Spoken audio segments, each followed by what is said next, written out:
Dusseldorf. At nanonood ako ng Drone Light Festival. Mamaya pa yun ng 10:30. Medyo madilim na para kita yung drone lights. I'm sure puno-puno din doon. Maraming mga tourist na manonood. Yung iba dumadayo pa, ibang city, ibang lugar ng Germany, ibang lugar ng Europe.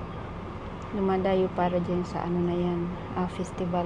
So sabi ko, wala naman akong gagawin sa bahay, tsaka hindi naman ako pa inaantok ng mga matagal naman ako matulog, kaya sabi ko sige, pupunta ako kasi once in a year lang yan. Naaya ko kasi si Habibi, sabi niya pagod daw siya, siguro nahiya na rin siya sa akin na inaaya ko siya na hindi siya makasama, kaya hindi na siya pumunta. Alam niya na kung hindi siya darating aalis ako kahit mag-isa. Yung drone festival, nakita ko siya sa TikTok actually, yung presentation nila, kasi nag-start sila Saturday last week. So 1 week kasi yun. So yun yung last nila is today. Kasi kung anong kahinatnan natin doon, maganda. Ang liwanag pa. Alam niyo ba, kanina nakalabas na ako. Bumalik ako kasi nasisilaw ako sa liwanag. Pagka alas 9 na yan na, tingnan yung maliwanag, sikat yung araw. Kaya yung start ng lighting is 10:30 ng gabi. And chinek ko na rin yung aking train. Mamaya pag-uwi, darating ako sa bahay.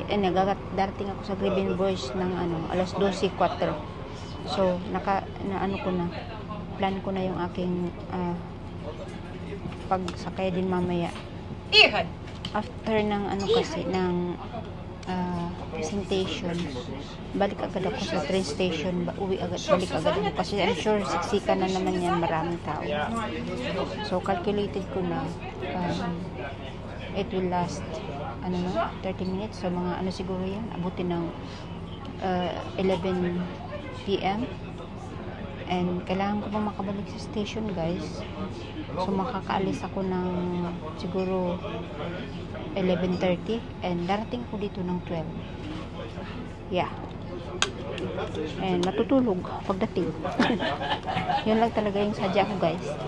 Manood ng drone light festival. So see you. Masarap pa dito sa train. Malamig. Aircon kasi. Sana ko yung ma-capture ko rin yung sunset. Maganda yung sunset dun sa may Rhine.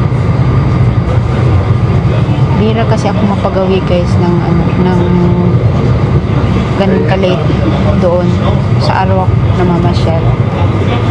Minsan lang kapag yung mayroong Christmas market or kaya Christmas talaga, doon namamasyal kami sa gabi.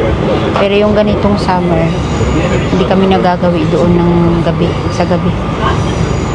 Pero I think perfect today because of the drone light festival. Baka mag-stampede.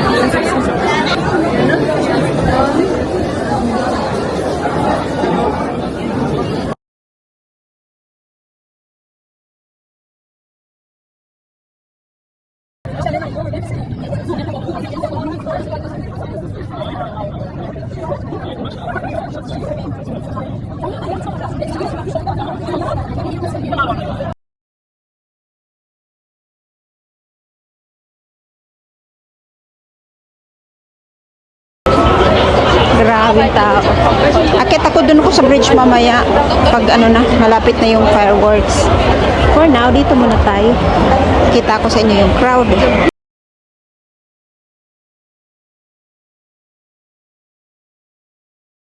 So guys, very full.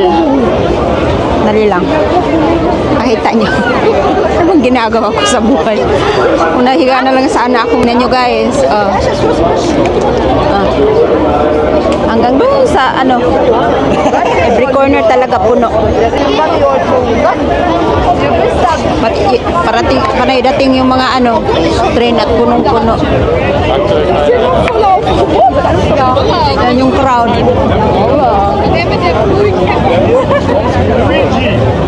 Okay, later. punta tayo doon sa crowd. Punta na tayo doon sa bridge. Hindi kaya bumigay yung bridge.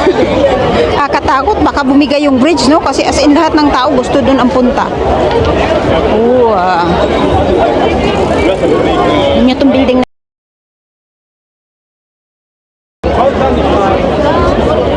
Oh, ako lang naman sa bridge eh.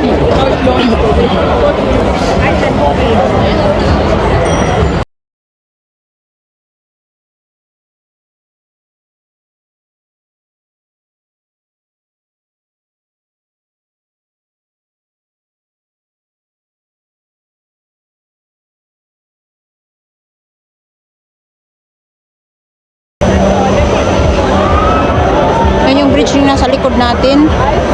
Mas gusto ko doon.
Guys, bahay na po.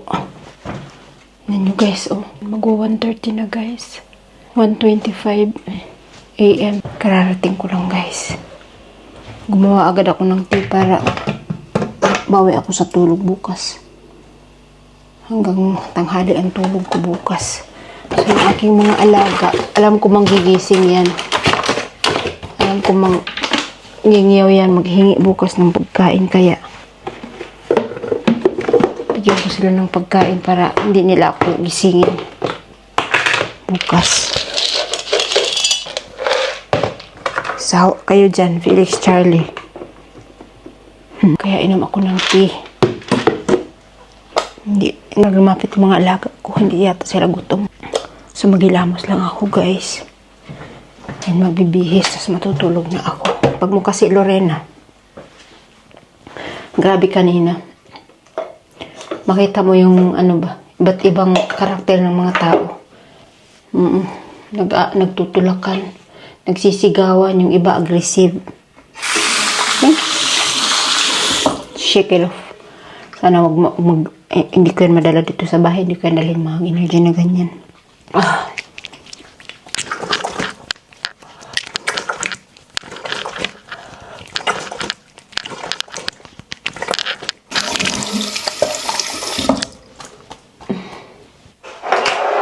Lagay lang ako guys ng ating face oil. Meron akong ginawang face oil guys. Ito yung ating binababad sa gabi. Para hindi dry ang ating skin. Si Habibi guys, ang skincare niya ano lang, Vaseline. Sa lips lang, yun lang. Lagay siya ng Vaseline sa lips. Yun lang yung skincare niya. Skincare. Para hindi mag-dry yung kanyang lips. Ito, nilalagyan ko siya kasi para na-stimulate yung hair growth ng ating pilik mata at saka kilay. Kaya minamassage ko siyang konti.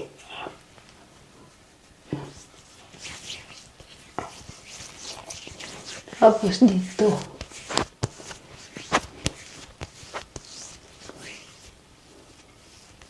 Gising pa. Hinintay mo si Mami Lex? Hinintay niyo si Mami. Gising pa kayo. Hintay nila si Mami. Bira kasi yan mangyari na nasa labas ako ng ganitong oras, guys. Ayan, di. Nakapag-dusildorp. Grabe. Uy. Good night na po. Thank you for watching. See you tomorrow. Bukas po darating ang Habibi. So, see you. Bye. Good night, Lex. Tumanga si Felix. Was testen die Handgelenke? No, sige. Kamal dito ni Felix. Uy. Yan ang pasalog mo kay dati. Ala, ala Felix, enough. Da. Ala, ala, shots. Shots between his shots.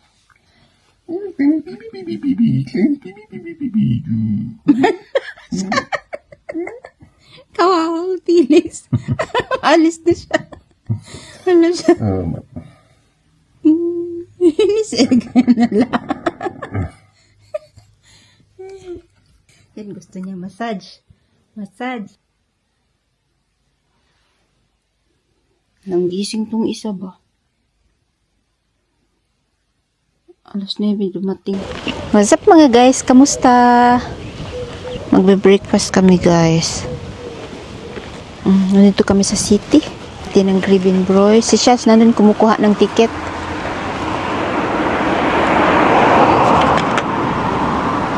Kakain kami. Tapos mamimili. Dumating kanina guys. Sabi ko gusto ko matulog hanggang alas 12. Dumating siya ng alas 9 ng umaga. Ayun, nagkape. Gumawa ng kape. Sabi niya talaga lang pinanindigan mo talaga na gustong pumunta doon sa ano. Daming tao. Sabi ko, oo. Ako lang mag-isa. Balik-balik man yun, be. Kannst du noch mit Kraft sagen? Yeah?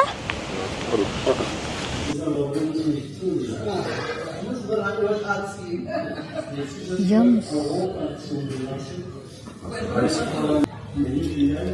Ang kanyang paborito steak. Yung paborito naman.